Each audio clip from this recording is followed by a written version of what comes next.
喺倉庫嘅租借單上，我哋發覺丁樂峰係用假名去租借，同埋喺屋企收埋咁多嘅空氣。就呢兩點，我哋有絕對嘅理據去拘捕佢，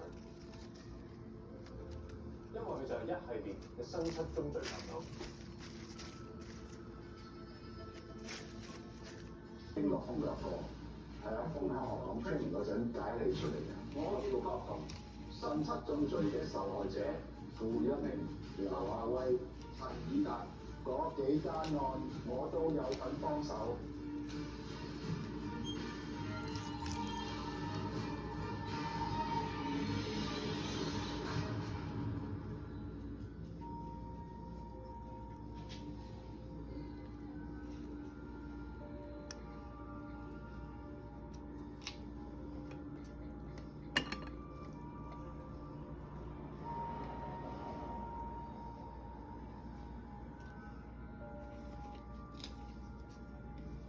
本席提醒陪審團，針對被告精神狀態呢一點，雖然控辯雙方都提出咗實際嘅舉證，而陪審團要考慮裁決嘅其中一個重要因素，就係被告嘅精神狀態。但本席重申，控方證人係法庭目前唯一接受嘅專家證人。